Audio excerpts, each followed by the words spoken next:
What's up, Swifties? I am doing the mid-year freakout tag. I don't have any preamble to that. I know I'm a bit late, but I don't think my 5 subscribers are gonna care, so let's do it. I do have some things to say. I have to say that I have had quite a banger of a reading year. It's going well. I have read a lot of proper 4-star reads, especially recently within the last month. It's been fantastic. Had a great Pride month, reading wise, also otherwise. It was fine.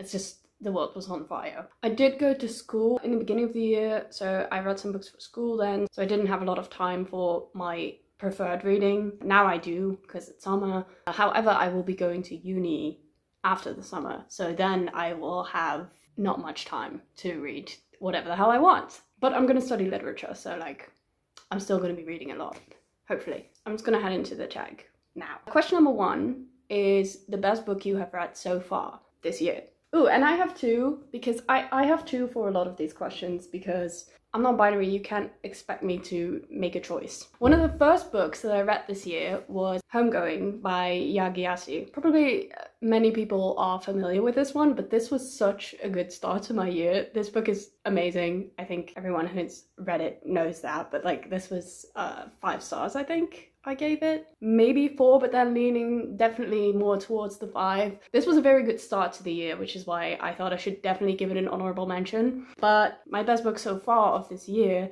if you see my other videos, this is not a surprise. The Power Book. Need I read more of this? You know I want to. There is no greater grief than to find no happiness but happiness in what has passed. Love has got complicated, tied up with promises, bruised with plans, dogged with an ending that nobody wants. When all love is, all what it always was, is that you look at me and want me, and I don't turn away. I literally, yesterday, spent my last $20 on another Jeanette Winterson book, just because I found out that the main character was called Villanelle. Why did nobody tell me that? That's my entire personality in one book. I am very excited to read that. It was very much worth the fact that I now have 5 cents left to my name.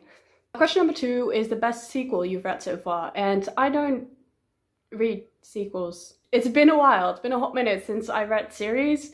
Not really planning on ever doing that again, so I have no answer to this one. Question number 3 is a new release that you haven't read yet but want to.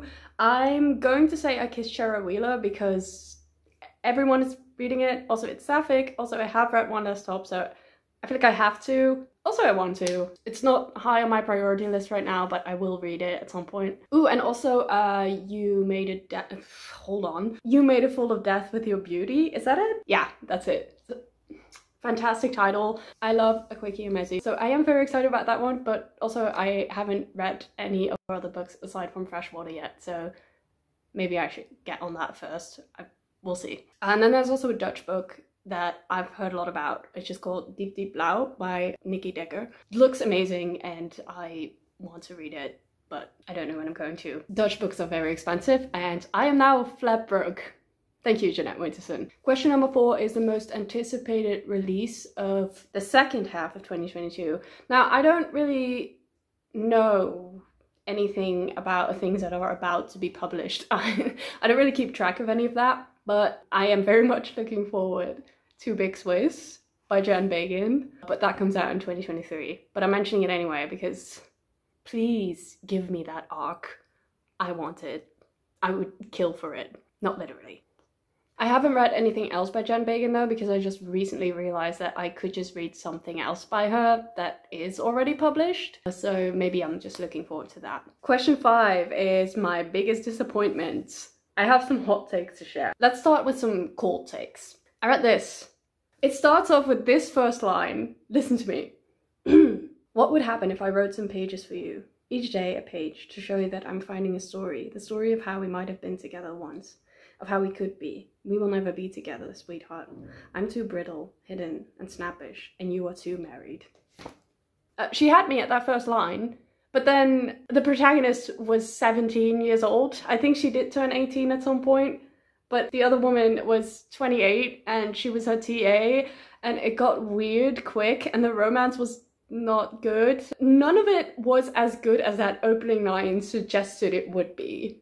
and I was very disappointed. But I had never really heard anyone say good things about this, so maybe that was on me for not having looked it up. I have another one. This might be a slightly harder take. It's The Poppy War by R.F. Kuang. To be fair, this is well written, and it's I can see that it's good, but it is not my thing. I do not like fantasy. I do not like war. I do not like books that are this big and only talk about warfare. And I knew that before I went into it, but I bought this because somebody on BookTube said that this was fantasy for people who don't like fantasy. Someone said it was all about the emotions that go into the war and the I don't even know. There are emotions in there, but it's not for me. If you don't like fantasy, you're not gonna like this one either. I'm sorry. Wait, did I read the girl who became the sun? That one? I don't think I read that one this year, but that was also a huge disappointment. Can we talk about how not entertaining that book was? I can't be the only one, right? Also I don't want to talk about it. Never mind. Let's move on. I didn't read it this year. I don't have to talk about it. There's one other book that deeply disappointed me, and it's 100% BookTube's fault for telling me that this book was like the most amazing thing they had ever read. And I am talking about The House on the Cerulean Sea. I gave it 1 star, and I hated every second of it. God. I thought it was genuinely the most lazily and poorly written book I have read in years. I did not like it at all. I skimmed through it, and I didn't miss anything because it's so predictable and so repetitive that it's just, I do not understand what the hype was about. I wasn't even disappointed so much as confused as to why everybody else seems to like it so much. To each their own, I guess. Anyway, moving on. Ooh, the biggest surprise. I have a great one for this. So if you recall, I went to London to Gaze the Word bookshop, and I bought some random books that I'd never heard of before. And one of them was this one. The one about the ant in the eye. Let me tell you, I can't tell you. I can't explain what this book is about. I think you need to go into this one blind and just see where the journey takes you. Honestly, this is probably one of the most interesting books I've read in my entire life. There is no point in this book where you have any idea what's going to happen next. It was a surprise because what it says on the back is that it's about a couple, a lesbian couple, and one of them one night thinks that an ant has crawled into her eye, and it says on the blurb that her girlfriend doesn't believe her, and then their entire relationship is called into question. So I was like, okay, that's interesting. They're gonna have beef over whether or not her girlfriend believes her, which was partly the case, but that was only the first chapter. What happened from then on? A wild fucking ride. There was nothing they could have put on this blurb to prepare me for what I was about to entail. There was so many interesting thoughts presented in this book. So many, like, I mean, it's about thought experiments, so it's quite philosophical and it's also kind of metaphysical. It has so many just wild ideas in it that is just, honestly, I'm gonna never shut up about this book. Mind-blowing. It moved up to my favorite shelf as soon as I'd finished it. Great surprise. Good. It's nice to buy books that you don't know anything about so that the reviews cannot mislead you. That's also something I've learned recently. Question number 7 is your new favorite author. I wrote down for myself Jeanette Winterson, but I think I already knew that. However, I mean, I did read Bluets last year, so I kind of knew that I was gonna be hooked on Maggie Nelson, but I didn't read The Argonauts until this year, and I think she has conquered the throne. She's done it. I love her. Jeanette Winterson is seated tightly. She's not going anywhere. But yeah, for this year, Maggie Nelson wins. I have read nothing else by her except for these two, but her brain, her mind, we are on the same level. Or, no, we're actually not. She's way smarter than I am, but like, yes. Question number 8 is a book that made you cry, and I had to think very long about this one, because usually books make me cry very easily. I sobbed my eyeballs out during Evelyn Hugo, so that's the kind of person I am. But I really had to think about this one for this year. I don't think I've read anything that has made me like full on sob, but there were some things that came close. First of all, The Year of Magical Thinking by Joan Didion. I don't think anyone is going to read this and be like, This one does things with your emotions. I mean, it's about the year after her husband dies, and she's just talking about how the grief is crushing her. It's very raw, so I can't imagine that I didn't cry at all. I must have shed a tear. I am a bit more, well, I'm not excited to read the Blue album? Is it the Blue album? The one about her daughter, because while I was reading this, I knew nothing about Joan Didion. In the book, her daughter is sick, but I didn't know that her daughter actually passed away a few years, I think, after she wrote that one, and also wrote a book about that. Like, I'm not excited to read that, but I do really want to read it. I think that one will definitely wreck my soul. This one I recently read, In the Dream House by Carmen Maria Machado. So I know that this one made me tear up for sure, but I also didn't fully cry. This one just was a bit confrontational at times, and it just made me tear up. So then there's also, I am never going to shut up about this. Prima facie, made me cry, obviously. I was sobbing throughout the whole play. Actually, Jodie looked at me while she was sobbing, and I was also sobbing, and she looked at me for a very long time, and it was very intense. Anyway, but I did also cry when I was reading this on the way home. So, yeah. Next question, number 9, is a book that made you happy.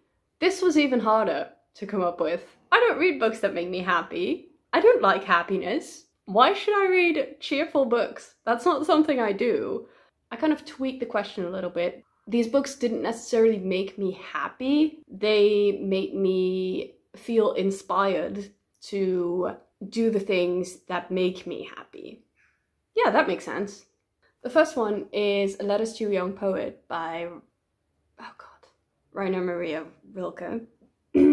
I underlined almost everything. I mean, it's a very small book, but... So these are letters from a writer to an aspiring writer, and he writes about writing, which is something that a writer like me loves. I found this one very inspirational. I didn't see that coming because I don't usually like it when men... period. But especially when they give advice, I'm usually just like, why should I trust you? This one, he's very gentle with his advice, and it's also not so much advice as it's just like, just write, have faith in yourself, show me what you write and I will review it. And he's so nice about it that it's like, yeah, okay. He had a lot of really beautiful things to say about how to enjoy life and how to enjoy your writing, how to see the good side of loneliness, which is also something that comes up in the next one. Upstream by Mary Oliver, which is a kind of the same thing, but not really. I don't think she writes about writing so much as life, being in nature. It's very calm. The most regretful people on earth are those who felt the call to creative work, who felt their own creative power restive and uprising, and gave to it neither power nor time. Both of these books are very much like, if you feel the calling of creativity, if you feel like you would die if you weren't writing, then you need to do that. Simply just do that and don't be too hard on yourself. I really like that message. That inspires me and that makes me happy. That counts, right? Oh, and also another book that made me happy, obviously, was The Power Book. Do I need to lose my mind again? No, I'm not going to. It just made me happy. Good writing makes me happy. Question number 10 is, what is the most beautiful book you've bought this year? And I think I'm gonna have to say this one, because would you just look at that? That's so pretty. It looks so serene and clean and just gorgeous. There's also another book. This is a Dutch book, but I didn't buy it myself. I got it from my sister as a present. But this one, look at that. I didn't really buy anything really pretty this year. Not even cool older editions or anything. So I'm gonna have to go with these two because also they fit so beautifully together. Look at that. That's amazing. And the next and last question is, what books do you need to read by the end of the year? I don't know yet. I'm not putting too much pressure on myself for this summer, even though I am doing the Summer Splash Readathon, but I don't really have a plan for it because I'm a mood reader. And also I will be going to uni soon, and then they will be telling me what to read. So I have no idea what that's going to be. I do plan to read some of the classics that I've never read before I go. Like, I've never read The Lord of the Flies. I feel like that, well, actually that's not true. I've read like the first 3 chapters of it when I was 16, and then I was like, oh, I can't do this, but I can probably do it now. So I should probably do that. I feel like I should read Jane Eyre at some point. I've never read a Jane Austen book either. I don't know if that's relevant for my studies, but like, I don't want to come into a school full of literature nerds and tell them that I have never touched a Jane Austen book. Other than that, oh yeah, the Jen Bacon books. She has one about vacuuming in the dark, I believe, and one that I cannot remember the title of right now. These two, guess I will read those in preparation for Big Swiss. I also plan to read the rest of Jeanette Winterson's books. Maybe not all of them because she has a lot, but like the ones that I can get my hands on. I was planning on rereading Normal People, but I don't want to anymore. Oh yeah, and I am also planning to reread the Killing Eve books, just to fill the void. I have read them, I didn't really like them, but maybe I'll like them now just because my heart needs some food in the shape of Villain Eve. I could just read fanfiction, but it's not as tangible, is it? I'll see if I ever actually get around to that. Let me know if you would like me to make a video about that. Anyway, so that's it for now. Thank you for listening to my silly little face talking about the books that I've read this year.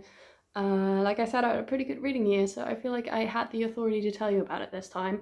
If you have any recommendations for me for the second half of the year, do tell. I'm just not gonna promise you to read anything you tell me to read, but I might put it on my TBR and leave it there forever or not.